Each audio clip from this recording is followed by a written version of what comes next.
Doug Kide here with Zach Cox at Gillette Stadium.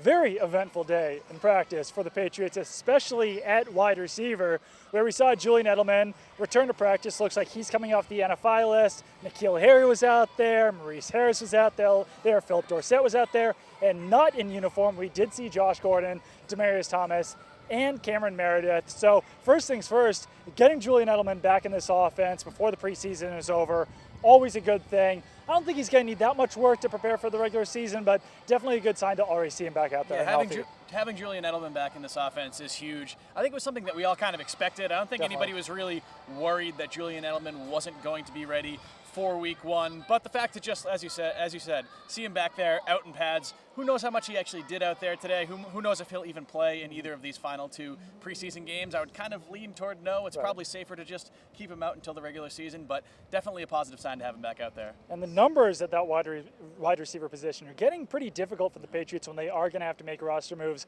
on August 31st, especially with Josh Gordon back in there. He's still on the non-football injury list. So the Patriots could ultimately decide to keep him out the first 6 weeks. But a lot of the guys that we were talking about throughout the summer, like Maurice Harris, like Braxton Berrios, maybe even like a guy like Philip Dorsett, if you're starting to talk about maybe Demaryius Thomas coming back in the offense or even Cameron Meredith, then a lot of those guys, or maybe even all of those guys, could actually ultimately be off the roster. Yeah, it's kind of crazy. Really, the guys that we've been talking about all summer. If you look at the way that the Patriots have handled the wide receiver position, really over the entirety of Bill Belichick's tenure here, it's basically been 5 wide receivers or 6 wide receivers on the roster at all times, including Matthew Slater.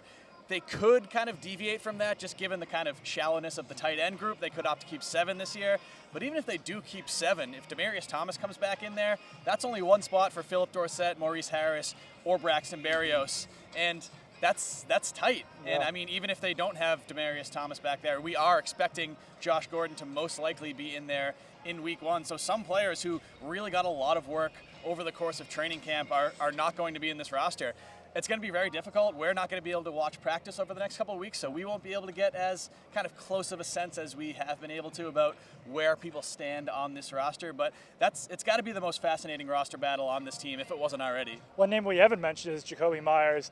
I'm kind of penciling him in there like a hard pencil for the 53-man roster. Yep. But it is interesting because if it does ultimately come down to Philip Dorsett, Maurice Harris, Braxton Berrios, and Jakobi Meyers, I mean, I certainly would put Jakobi Meyers on the roster over Philip Dorsett, but do the Patriots ultimately make that decision? That is kind of a difficult decision to make at that point. I think if they want Jakobi Meyers in this organization in any way, they need to put him on the 53-man roster. I just think he's looked far too good this preseason to try to cut him and sneak him onto the practice squad. I can't see any way that happens after the way he's performed in these 2 preseason games. And I think he deserves a roster spot at this point. Just how well we've seen him play, both in practice and in those preseason games, I'd be very surprised if he's not on the roster come 2 weeks. I'll go one step further.